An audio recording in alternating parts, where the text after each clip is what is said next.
Agama Hindu dalam setiap ritual keagamaannya tentunya tidak bisa terlepas dari penggunaan simbol-simbol keagamaan dan setiap klan memiliki sanggah kawitan, pendeta, badai patulangan, dan kajang tentunya yang digunakan dalam upacara ngaben yang juga dikaitkan dengan asal-usul keturunan.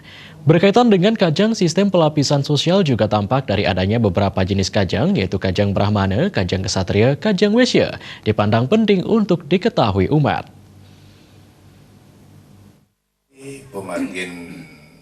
Menurut Ida Ratu Resi Agung Bagawan Dharma Putra Adnyana, pelaksanaan upacara agama di Bali tidak bisa terlepas dari penggunaan simbol atau sarana dalam mendekatkan diri dengan Sang Pencipta. Seperti halnya dengan penggunaan pratima ataupun arca. Selain pratima, sesungguhnya aksara Bali juga sangat penting keberadaannya sebagai nyasa ataupun sarana mendekatkan diri dengan Tuhan. Seperti halnya aksara yang dipergunakan pada kajang di setiap upacara Pitrayadnya di Bali. Keberadaan kajang di Bali yang merupakan identitas dari klan Soroh ini diharapkan bisa mengantarkan sang Inaskara yang diupacarai bertemu dengan kawitannya yang pada akhirnya bisa kembali pada Sangkan Paraning Dumadi. Hal ini yang mendasari berkewajiban memberikan tuntunan dan menyebarluaskan ke Pratisentana Nararya Damar Bali berkaitan dengan kajang yang dipergunakan pada saat ngaskara.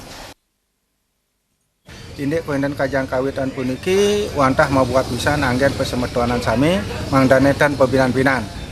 Ya diastun sekadi punika menang doh sake wantan presiden nyikyang melalui medulur antuk kawentan kajang kawitan sane utama pisan jagi anggen muputan seprelen kawentanan upacara Pitrayadnya. Bagi umat kawentanan umat ring Bali menawi sami akeh sane tenuning kawinan maksud seman kajang punika karena kajang niku istilahnya pinaka identitas dari Soroh yang akan mengantarkan yang diupacarai untuk kembali ke kawitan, karena kajang itu adalah simbol daripada aksara suci yang mengembalikan sang lampus untuk kembali bersatu dengan sang Sangkan Paraning Bali meduluran atau upacara pengaskaran ritat kalau pengabenan.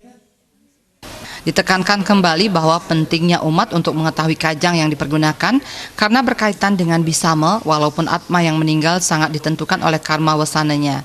Sebagai sebuah identitas dari masing-masing keturunan yang ada di Bali, melalui kajang bisa membawa sang pitara untuk bertemu dengan kawitannya.